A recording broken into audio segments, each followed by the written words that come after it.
집에서 혈당 낮추는 20가지 비법. 선착순 무료 발송해드립니다. 여러분들의 당뇨 졸업을 위해 당뇨스쿨의 핵심 비법만 모았습니다. 지금 신청하시면 7일간 문자로 보내드립니다. 댓글에 있는 링크나 아래 번호로 지금 바로 신청하세요.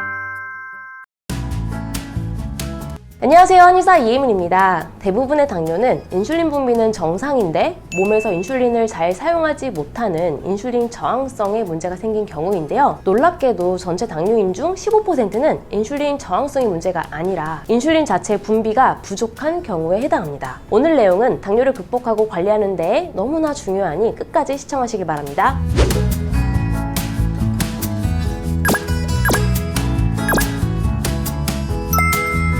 얼마 전 통계를 보니 인슐린이 충분히 분비되는 E형 당뇨가 전체 당뇨인 중 85% 정도이고요. 인슐린 분비가 부족하거나 아예 안 나오는 당뇨인이 15%나 되더라고요. 이 영상을 보고 계신 분들 중 적어도 15%는 통계상 인슐린 분비가 부족할 수 있는 것이죠. 놀랍지 않나요? 혹시 인슐린 분비가 잘 되는지 체크해 본 적 있으신가요?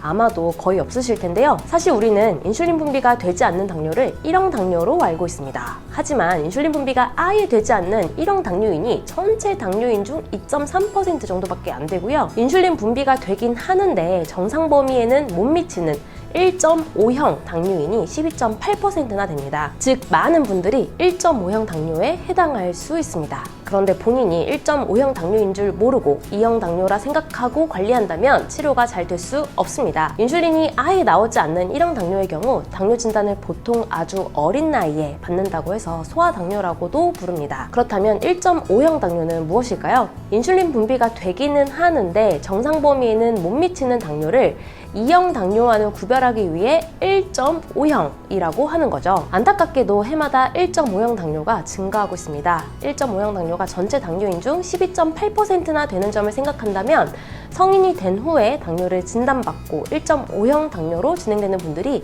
꽤 많다는 것을 알 수 있습니다. 당뇨스쿨 의료진들은 당뇨만 진료하고 있기 때문에 1.5형 당뇨를 정말 많이 만나고 있는데요.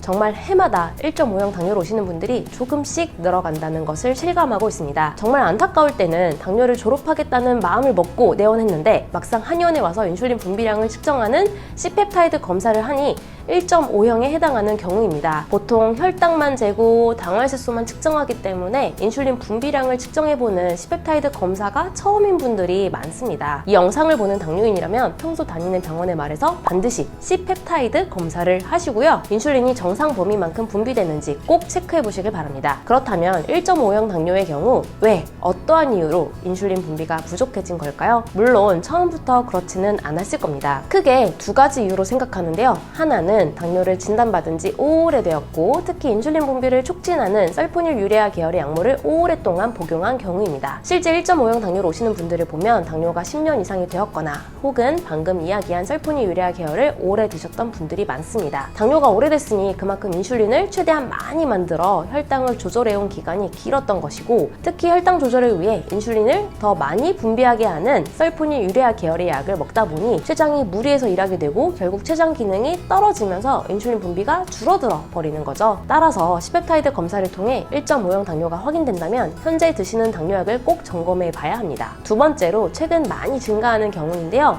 당뇨 걸린 지는 몇 년 안 됐는데 최근 스트레스를 극심하게 받은 후 급성으로 1.5형 당뇨가 발생하기도 합니다. 급격한 스트레스로 인해 췌장이 망가져 버리는 것이죠. 이때는 급격한 스트레스를 해결해주는 치료가 꼭 동반되어야 합니다. 제가 치료해본 결과 스트레스를 해결해주는 명상과 한약치료 등을 통해 1.5형 당뇨가 극복된 경우가 많았습니다. C펩타이드 검사를 했는데 1.5형 당뇨가 확인되었고 최근 급격한 스트레스를 받았다면 수동적인 혈당 관리가 아니라 적극적인 노력을 꼭 해주시길 바랍니다. 점점 췌장이 망가져 더욱 심각한 당뇨로 발전할 수 있습니다. 이 영상을 보시는 여러분 중 15% 정도는 1형이나 1.5형 당뇨임을 잊지 마시고요. 반드시 빠른 시일 내에 인슐린 농도를 측정하는 C펩타이드 검사를 해보시길 바랍니다. 그리고 만약 1.5형 당뇨라면 2형 당뇨와는 관리법과 극복법이 확연히 다르기 때문에 음식, 운동 위주의 혈당 관리만 해서는 안 됩니다. 지쳐있는 췌장 기능이 회복되어 인슐린 분비를 늘릴 수 있는 생활 관리가 꼭 필요합니다. 먼저 스트레스를 관리하셔야 하고 체중이 급격히 빠졌거나 마른 당뇨에 해당한다면 체중을 늘리는 것도 도움이 됩니다. 특히 1.5형 당뇨는 일반적인 당뇨보다 치료가 어려우며 생활 관리만으로는 극복이 어렵기 때문에 한의학적 치료의 도움도 꼭 받아보시길 바랍니다. 한의학적 치료에 대한 문의는 1644-5178로 전화 주시길 바랍니다. 추가로 오늘 말씀드린 내용을 포함해 당뇨를 극복할 수 있는 비법 20가지가 담긴 편지를 발송해드립니다. 매일 아침 발송해드리는데요. 여러분의 당뇨 극복에 나침반이 되어줄 것입니다. 무료로 보내드리니 꼭 신청해보시고요. 아래 고정 댓글에 있는 링크를 눌러 신청하시거나 ARS 1877-8125로 전화를 걸어 전화 한 통으로도 간단하게 신청할 수 있습니다. 마지막으로 당뇨스쿨에 매주 3개씩 업로드되는 당뇨스쿨 영상 꼼꼼히 챙겨보기 힘드셨죠? 영상들 요약해서 카톡으로 보내드릴게요. 카카오톡에 당뇨스쿨이라고 검색해서 친구 추가하세요. 주 3회 업로드되는 영상과 월별 최신 뉴스, 당뇨인을 위한 제품 및 할인 정보 등을 매주 카톡으로 받아보실 수 있습니다. 아래 고정 댓글 확인하시고 지금 바로 카톡 친구 추가하세요. 감사합니다.